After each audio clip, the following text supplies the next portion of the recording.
gitu. Dadosipun nggih mboten menapa. Maaf, Bapak niku non pribumi mboten saged duwe hak milik. Artinya tidak diperkenankan non-pri memiliki hak milik di sini. Makanya saya menyebut itu sebagai anomali.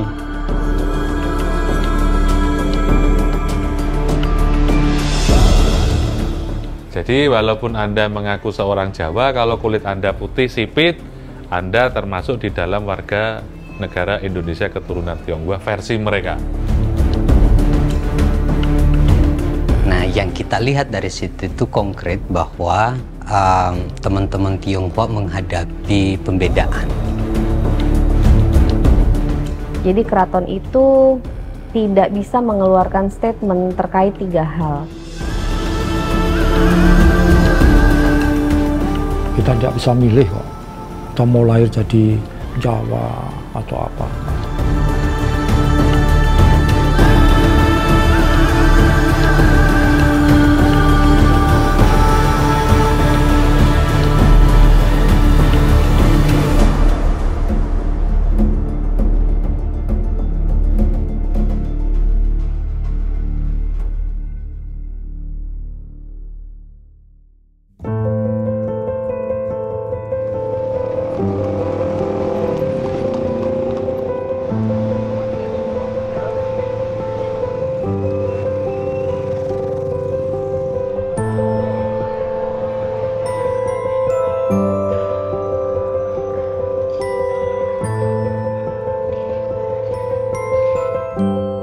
Tonight, Hari Setyo Subagio will accompany members of the Budi Abadi Association, or Ho Hap Hui, as they rehearse Chinese traditional arts.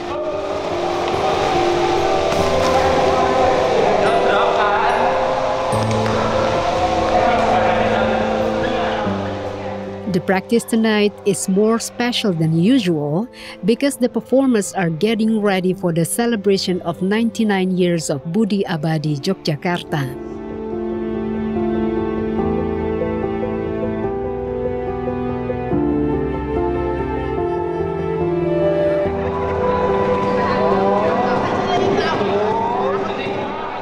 For 31 years, Hari has dedicated his life to being head of this arts association. He has worked to create a space in Yogyakarta for a culture that has existed since before Indonesia's independence.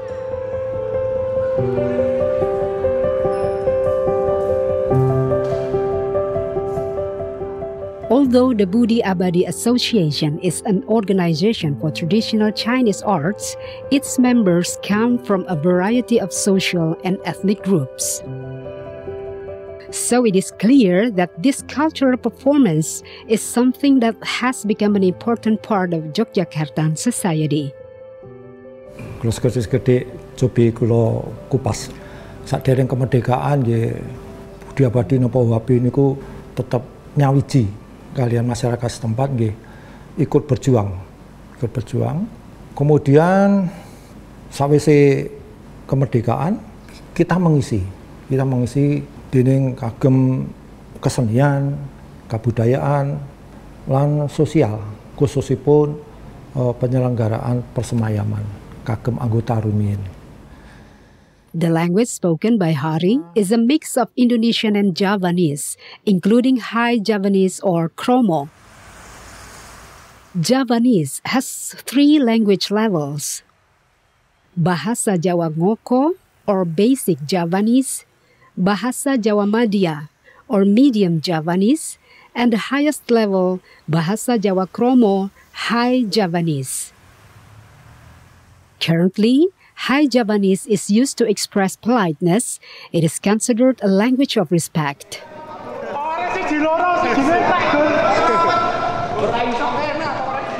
The High Javanese used by Hari cannot be separated from the history of his ancestors, where Hari is the 3rd generation after Setyo Diningrat Tanjin Singh, a Yogyakartan regent of Chinese descent who was appointed by Sultan Hamengkubuwono III in 1813. But the path Hari chose was different. Together with the Budi Abadi Association, Hari chose to dedicate his life to humanity and culture. Leres, tetesipun ketika mereka masuk menjadi anggota Kempalan Budi Abadi, mereka harus tahu tujuan kita di sini menopo. Jadi kita mencari jalur di kebudayaan, kemanusiaan dan sosial, pendidikan, mboten politik. Jadi kok politik niku mboten nonton sing sae, mboten nonton sing elek. Sapa sing kuwasa niku sing sae.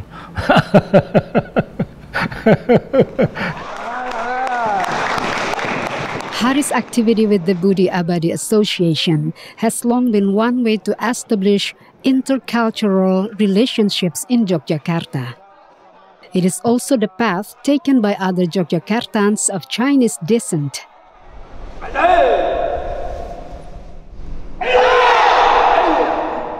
This includes Willy Sebastian, commonly known as Pak Eko.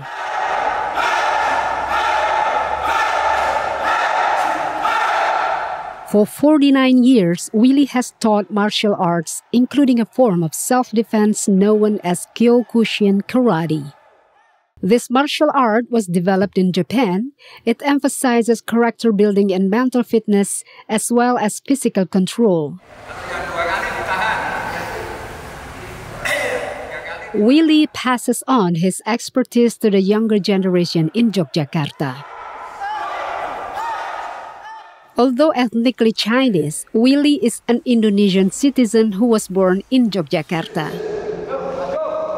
His father was an immigrant from China, while his mother's family originated from Yogyakarta. He obtained the name Willy Sebastian in 1979. Prior to that year, he was called Li Huanxian. The decision to change his name wasn't without reason. Kulo ganti nama niku tahun pinten nggih? Tahun 79 ganti nama. Sampun usaha terus ganti jeneng. Karena memang nak mboten ganti jeneng niku rasanya ruang geraknya itu dipersempit. Jadi oke halangane. Oke halangane nak nganggo jeneng Cina niku oke halangane. Nggih momene nggih niku kita dadi dagang niku oke sandungane ngono lho. Dadi nak nganggo jeneng Cina niku istilahnya ya diteken lah istilahnya. Banyak penekanan, banyak wis perno-perno lah. Nggih masalah perizinan niku. Masalah perizinan niku luwih angel.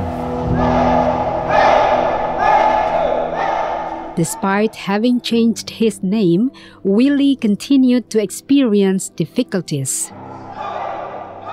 One issue involves rights to land ownership. The story begins with the land Willy owned in the area around Prambanan Temple. Sometime around 2000, his land plot was impacted by the expansion of the Prambanan tourist area. As the result of the expansion, he received compensation from the Sultan's palace in the form of 80 square meters of land at a different location. This was when the problem started. When he was completing the registration procedure for the new land certificate, an official of the National Land Agency or BPN refused to register his land. The reason he cited was as follows. Maaf, Bapak niku non pribumi mboten saged duwe hak milik. Nah, waktu niku kula nggih muntap. Nah, kula nggih ngadeg. Kula mbantah. Lho non pribumi niku kan mboten wonten. Kula niku warga negara Indonesia titik mboten nonton BNI non pribumi. The prohibition of land ownership for Indonesians of Chinese descent in Yogyakarta has not affected Willy alone. This has also been the experience of Hari Setio. Although for decades he has become part of Yogyakarta cultural life, Hari can only own a house with a building rights title or hak guna bangunan, a title that can be revoked by the government and can be extended only for a maximum of 80 years. Akibi, dadosipun nggih mboten menapa, bagi kula nggih masalah niku napa nggih mungkin pasti wonten dalan. Setiap wonten kesulitan pasti wonten dalan. Niku kula yakini. Masalahipun dalane sing pundi, wektune sing kapan, ya niku mboten ngertos. Gitu. The difficulties Indonesian Chinese experience in Yogyakarta in acquiring land rights is not a new story. These cases that have affected Hari and Willy stem from regulations that restrict land ownership for those considered non-native. The regulations are based on the instruction of the Vice Governor of Yogyakarta, number 898/I/A/of 1975. This edict introduced the restriction of land ownership for those of European descent or those with white-skinned and Asians, including the Chinese. Tiba-tiba ada 1975 itu, makanya saya menyebut itu sebagai anomali. Saya belum menemukan apa penjelasannya atau konteks sosial politiknya mengapa itu terjadi. Apakah itu preferensi individual misalnya gitu, satu dua pihak yang tidak suka dengan orang Tionghoa secara perseorangan, bisa jadi, dan itu yang membutuhkan penelitian lebih lanjut ya. Tetapi sekali lagi ini anomali ya. It is this anomaly that leads to the question: what was the background to the 1975 regulation? Just what took place between the ethnic Chinese community and the Sultan's palace, a relationship that had existed for many years? Local relations between Chinese and Javanese in the district have long been positive.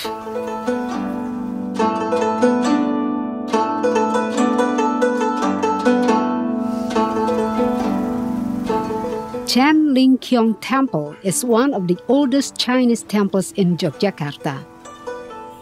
It is located on Jalan Poncowinatan, which is also an area known for its ethnic Chinese population. The temple was built in 1879 with the permission of Sultan Hamengkubuwono VII. While the temple is known as a house of worship for followers of Confucianism, the space is used to hold gatherings.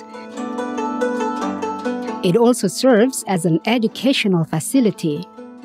Based on the traditional Chinese Hokkien language, the name comes from Kwalenteng, which in Indonesian translation becomes kelenteng or temple. Niki sejarahipun 150 tahun yang lalu niku Pak peparingan saking Narso Dalem Sri Sultan Hamengkubuwono kaping 8 nggih. Niku diparingi Siti Wiyar Sanget wonten 6 Narso Dalem kaping 7 nggih. Kaping 7 ngantos dumugi kaping 8. Amargi ingkang maringi Narso Dalem Sri Sultan Hamengkubuwono ke-7 nggih kaping 7. Terus dibangun niku dangu to, bangun niki. Niku wiyaripun 6.000 langkung 6.000 meter persegi. Nanging sak menika niki kantun 2.100. Not only this, the Sultanate also granted the temple cultural heritage status in 2010. With that action, the temple was identified as one of the cultural riches that make up the special status of Yogyakarta. As well as the cultural heritage designation, this distinction is also reflected in the interaction between Yogyakartans and the ethnic Chinese population. It is common for Confucian holidays to be celebrated in a big way in the city. The current Sultan, Sultan Hamengkubuwono, often attends the festivities.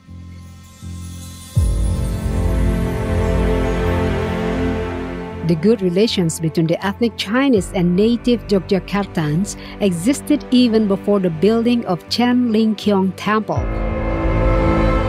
One example is seen at an event involving the Chinese in the 18th century. In 1740, there was a massacre of the Chinese by Dutch colonists or VOC in Batavia, now Jakarta. No fewer than 10,000 people died. The violence caused the ethnic Chinese at the time to migrate to new areas, including to the Mataram Kingdom with its center in Yogyakarta. In Yogyakarta, the ethnic Chinese migrants were welcomed by the local Javanese community. And from that time on, there developed a sense of solidarity. That relationship led to a resistance movement against the VOC. The movement eventually culminated in the so-called Yellow War of 1741. That war was won by local Javanese and ethnic Chinese troops acting together. This event deepened the ties between the native population and the ethnic Chinese. But the victory didn't last long. In 1743, the VOC came back and took control of the Mataram Kingdom. Aware of the threat of rebellion developing among the Chinese and natives, the Dutch developed separate settlements across the region, separating communities by ethnicity. The ethnic Chinese were relocated to a designated area and their movement was restricted. Despite the controls imposed on both communities' movement, ties between Yogyakartans and the ethnic Chinese community continued to flourish. This was reflected in the 1755 Gianti Agreement. In that year, the Mataram Kingdom was divided into two territories, the Sultanate of Ngayogyakarta and the Kasunanan of Surakarta. Sultan Hamengkubuwono III appointed Tanjin Singh as Yogyakarta's first Nayaka regent, at the same time giving him the title Kanjeng Raden Tumenggung Secodiningrat. This event solidified the relationship between the Sultanate and the ethnic Chinese population. But the story of this joint struggle has not necessarily meant that citizens of Chinese descent living in Yogyakarta today do so always without problems, like Willy Sebastian and his land status. This incident led Willy to send a letter to President Joko Widodo in 2015.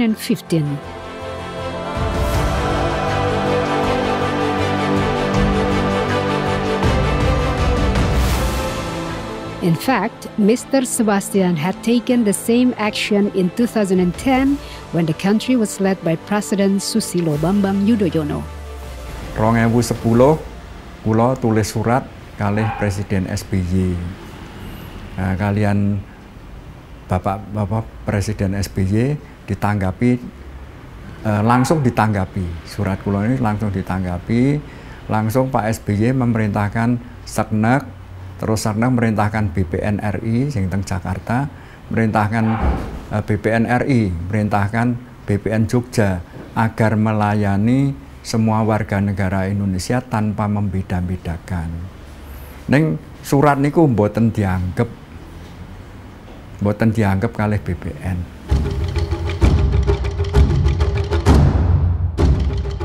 So, what is the legal basis that dictates land rights in Yogyakarta? During the Sukarno presidency, the 1958 Citizenship Law was issued. This regulation distinguished the status of Indonesian citizens from immigrants who resided in Indonesia, including the ethnic Chinese. Those residing in Indonesia had to choose whether to become Indonesian citizens or retain their previous Chinese nationality. To complete the citizenship law, the government issued the Basic Agrarian Law of 1960.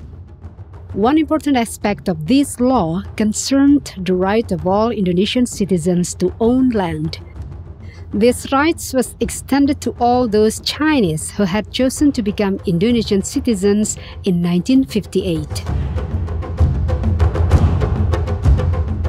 So, in principle, the descendants of those Chinese who chose to become citizens enjoyed the same right to own land as other citizens. And Yogyakarta actually respected this regulation even before the 1960 law, with the Regional Regulation number 5/1954 concerning right to land. According to that regulation, there were no articles that restricted land rights on the basis of ethnicity or European or Asian descent. However, some years later, in 1975, Sultan Paku Alam VIII issued a regional instruction. The new regulation barred people of European or Asian descent, including ethnic Chinese, from owning land in Yogyakarta. But in 1984, Jogja changed the regulation again with reference to the 1960 Basic Agrarian Law. This decision was made by the leadership of Sultan Hamengkubuwono IX. The situations changed once again when the central government issued the law on Yogyakarta's special status in 2012. With this law, the central government handed full authority to the Sultanate of Yogyakarta. This was not without consequences, as the Sultan decided to return to the 1975 regional head instruction.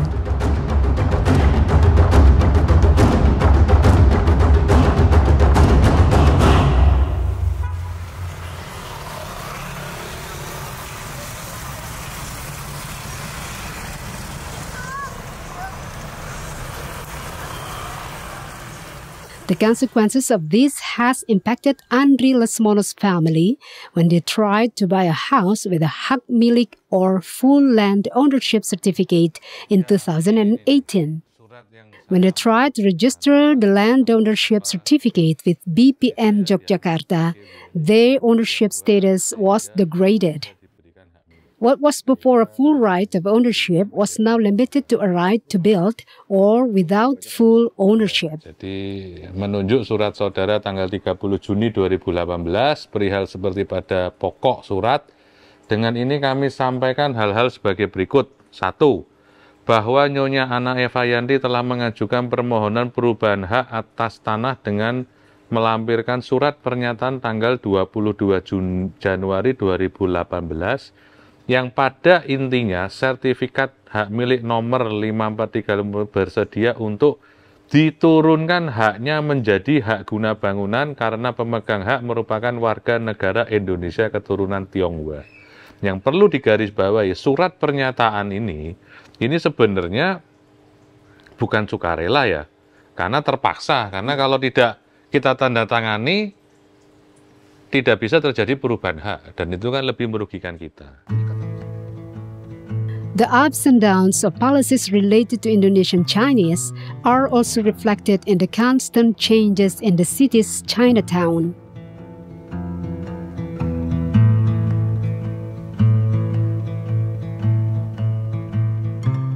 The map here shows Yogyakarta's Chinatown in 1833 during the reign of Hamengkubuwono V.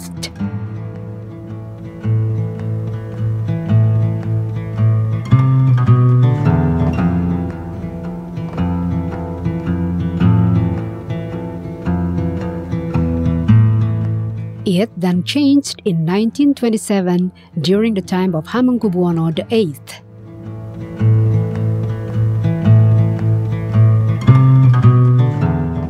At the center of the shifting Chinatown, the ethnic Chinese and personnel from the Dutch East Indies government built the Tugu Ngejaman clock tower. The Tugu was built in 1936 and features an inscription as a tribute to Sultan Hamengkubuwono VIII.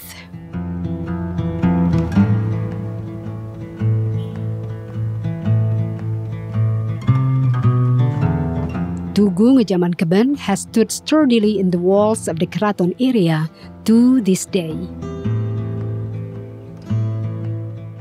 In 1940, the ethnic Chinese community built another monument, this time giving thanks to Sultan Hamengkubuwono IX for providing a space and licenses to do business in Yogyakarta. In 1952, this inscribed monument was placed in Bangsal Trajumas, part of the Keraton complex. However, in 2021, this monument mysteriously disappeared and its whereabouts is not known. This is similar to Yogyakarta's Chinatown, which is slowly disappearing over time. After the Yogyakarta Special Status Law was approved in 2012, the only part of Chinatown that remained was the area of Ketandan. This is the area in which Christine Amalia Naftali's family lives.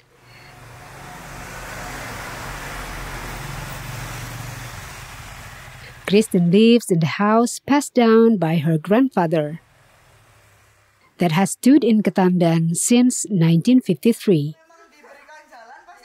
This house has been passed down to his 7 children, including Christine's parents. But the ownership status of the house changed in 1955.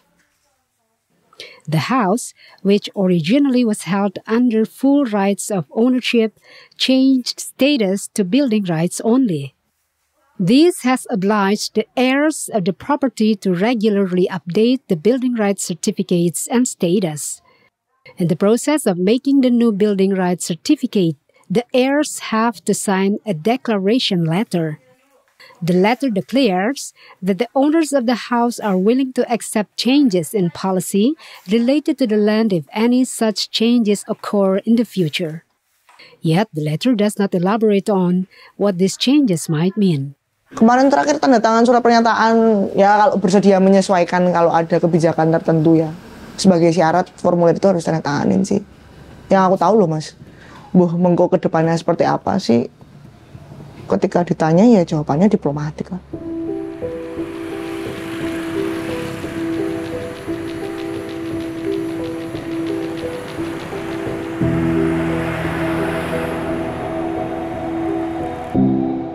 Situasi atau status kewargaan komunitas Tionghoa yang kita lihat misalnya hari ini itu adalah sesungguhnya tentang isu kewargaan formal, di mana kewargaan formal itu adalah versi resmi ya terkait hak dan kewajiban setiap warga negara yang diatur oleh negara yang kita lihat dalam peraturan perundang-undangan mulai dari konstitusi sampai misalnya peraturan RT. Nah, yang kita lihat dari situ itu konkret bahwa teman-teman Tionghoa menghadapi pembedaan dari sisi kewargaan formal itu, dari sisi aturan negara yang membuat Tionghoa atau teman-teman Tionghoa itu harus menggulati kehidupannya karena berhadapan yang resmi ini yang tidak memberi mereka kesetaraan dengan kelompok warga negara yang lain.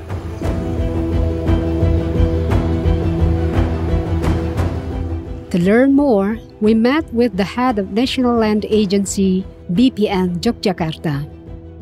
We wanted to find out what exactly the reason was for changing the building status from full ownership to building rights only when it comes to citizens of Chinese descent.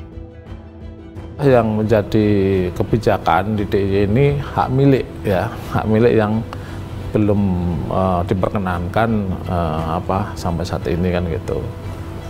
Itu karena memang itu dasarnya ada instruksi Wakil Gubernur tahun 75 itu memang ada kebijakan seperti itu. Artinya belum tidak diperkenankan non-BRI memiliki hak milik di sini. Kalau yang keturunan Tionghoa ini referensinya kemana? Referensinya cuma dari kulit dan mata. Jadi walaupun Anda mengaku seorang Jawa, kalau kulit Anda putih sipit, Anda termasuk di dalam warga negara Indonesia keturunan Tionghoa versi mereka.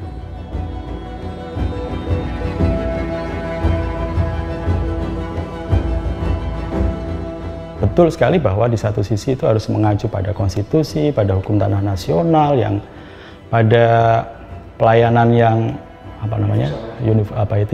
yang standar begitu. Tetapi kemudian berhadapan dengan instrumen yang di dalamnya justru sangat kuat, sangat aktual, yang mencerminkan otoritas aristokrasi bekerja begitu ya. Seakan-akan birokrasi modern yang netral ini tiba-tiba didudukkan kembali menjadi birokrasi patrimonial gitu ya, birokrasi tradisional patrimonial, dan itu terasa sekali di Yogyakarta.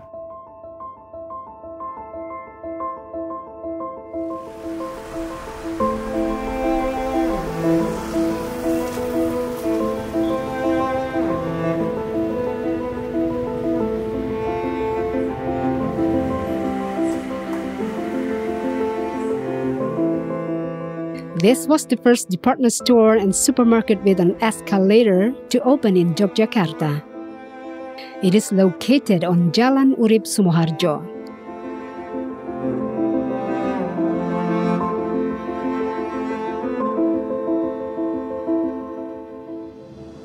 The owner is Elin Sugianti, who today operates the family business started by her parents in 1977.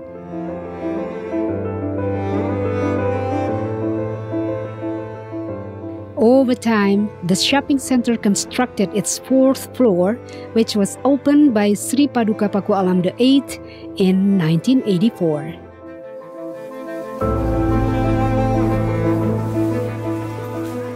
Today, the Gardena department store employs around 500 people. When it was first opened, Gardena was fully supported by the Paku Alam. The store was regarded as helping the Yogyakarta region become more developed and welcoming for visitors. Waktu itu memang Sri Paduka Paku Alam khususnya itu sangat mendukung, termasuk wali kota yang waktu itu bertugas ya, memang waktu itu mendukung sekali karena untuk tata kota Jogja jadi lebih indah, terus Jalan Solo jadi lebih ramai ya.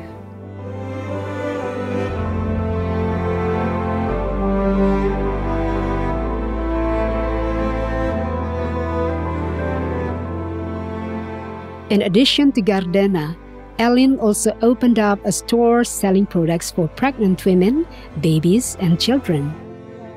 So, this is a shop for babies and kids, which is a segment different from Gardena. That was a pioneering business developed by her family.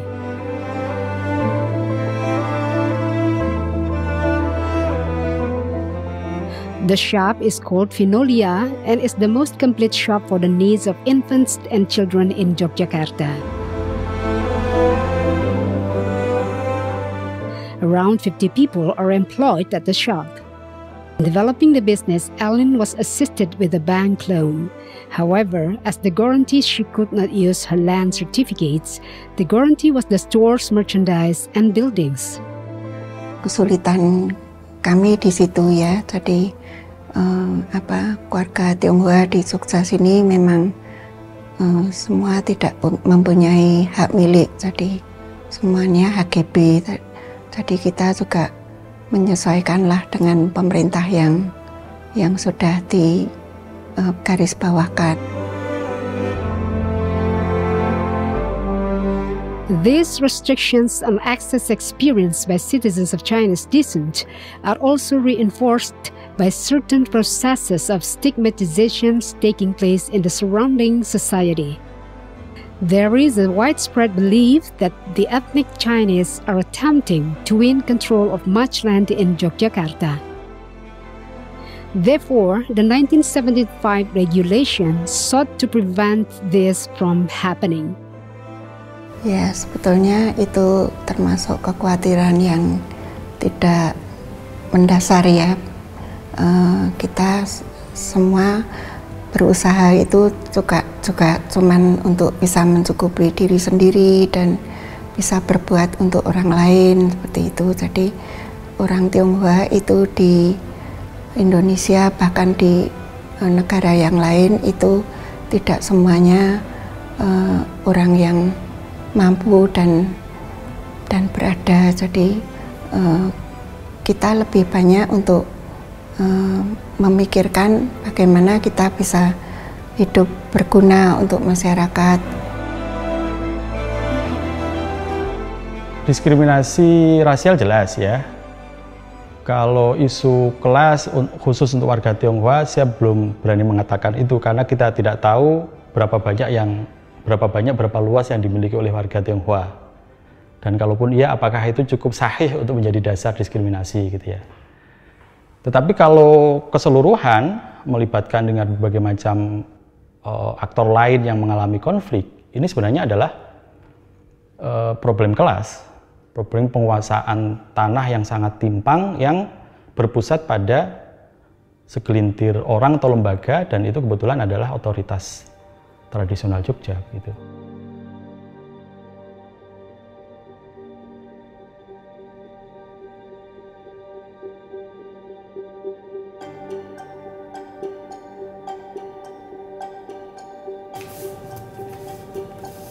Mbak, Mbak Ladrina. Udah jadi ya suratnya? Masih. Oke, Mbak. Bye. We also tried to get an explanation from the Sultanate of Yogyakarta. Ladrina Bagan, a graduate student from the Center for Religious and Cross-Cultural Studies, Gadjah Mada University, helped us to try and get access by sending an interview request letter. In order to get more information related to land rights for Yogyakarta's ethnic Chinese residents.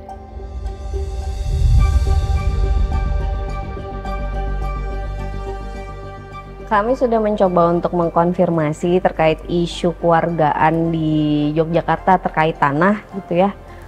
Kami membuat surat permintaan wawancara kepada pihak keraton dan sudah dikirimkan kepada pihak keraton. Sudah ada jawaban, tapi pihak keraton sendiri mengatakan bahwa ini masih bisa diusahakan untuk ada wawancara, kita tunggu aja dulu gitu.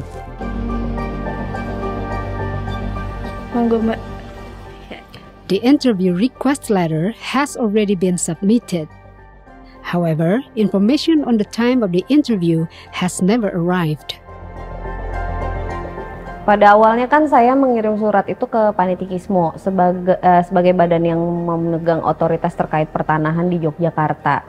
Dari Panitikismo itu kami diarahkan untuk bersurat lagi ke Sekretariat Keraton untuk meminta izin wawancara. Jadi saya mengirim 2 surat dan keduanya itu diterima dengan baik oleh pihak keraton. Yang surat kedua di sekretariat itu saya antarkan langsung dan sebenarnya sudah mendapat jawaban, sudah mendapat clue gitu tentang bagaimana permintaan wawancara saya. Jadi keraton itu tidak bisa mengeluarkan statement terkait 3 hal. Yang pertama adalah abdikasi, yang kedua keuangan, dan yang ketiga adalah tentang pertanahan.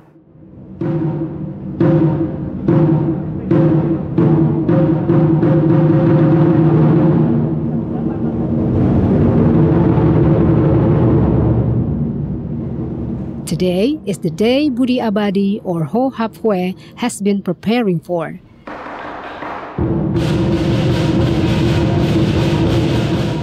The Chinese Cultural Art Performance to commemorate the 99th year since the establishment of the organization. At the same time, celebrating Indonesia's 77th Independence Day. Kita akan menyanyikan lagu Indonesia Raya bersama-sama. Bisa berdiri.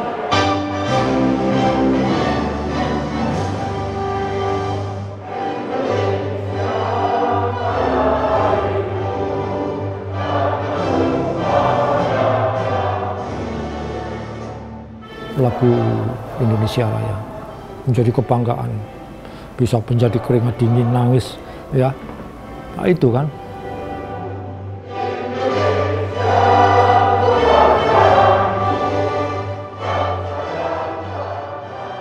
Apa bisa kita mendengar lagu kebangsaan RT kita bisa nangis? Nggak mungkin lah.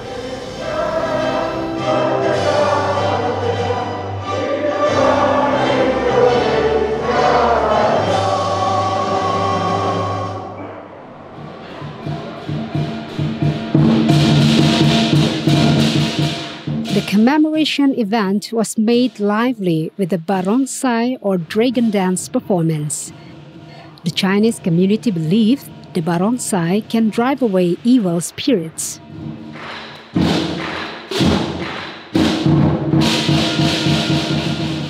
They also believe the barongsai will bring luck, as luck can realize the hope of Indonesians of Chinese descent to have equal rights to land in the special region.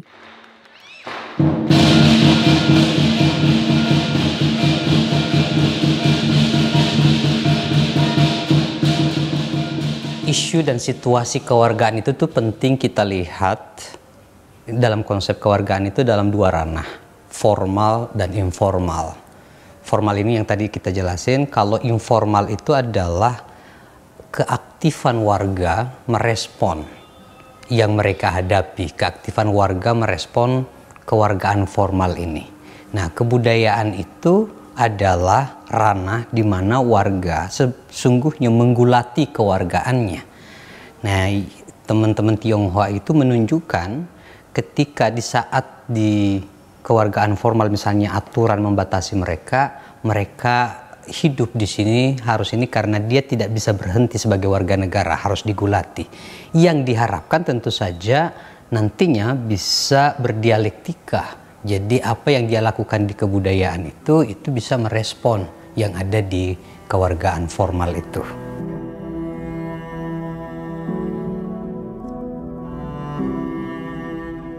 In the concept of citizenship, every citizen has the same rights and obligations. To be active citizens, participating in cultural spaces or moving the wheels of the economy.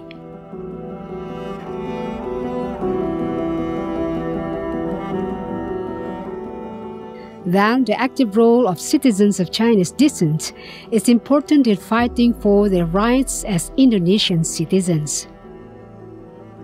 Harapan itu bisa tinggal harapan tanpa satu kenyataan ya. Ya, kita berharap permasalahan Tionghoa atau Cina itu sudah selesai. Kita hanya satu warga negara Indonesia. Jadi masalah hak ya kita harus sama lah. Kita tidak bisa milih kok. Kita mau lahir jadi Jawa atau apa, nggak bisa milih. Nek minoritas wong kula niku ngenten nggih. Sak jujuripun saking lebet ati kula nggih, menawi saged milih, nek saged kula mboten dilahirke ngoten iki, Pak. Kados jenengan. Jadi inilah istimewanya Jogja.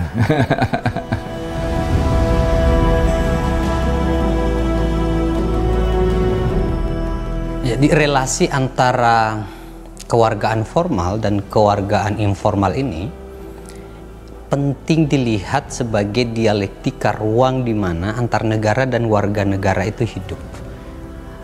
Apa yang ada di formal citizenship itu tidak pernah bisa dilihat selesai. Dia harus dilihat berkembang, berjalan, dan yang harus membuatnya berkembang, maju, bertransformasi itu adalah kewargaan informal ini. Nah, dalam konteks itu, warga semakin sadar tentang haknya, semakin aktif dia di ranah informal itu yang menjadi basis buat dia untuk merespon yang formal ini.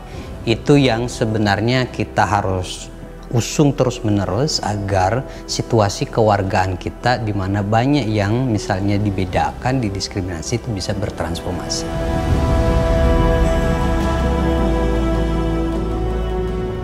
Now they are in waiting, in the middle of all the efforts they have made, all with the same hope that they will be treated like full Indonesian citizens.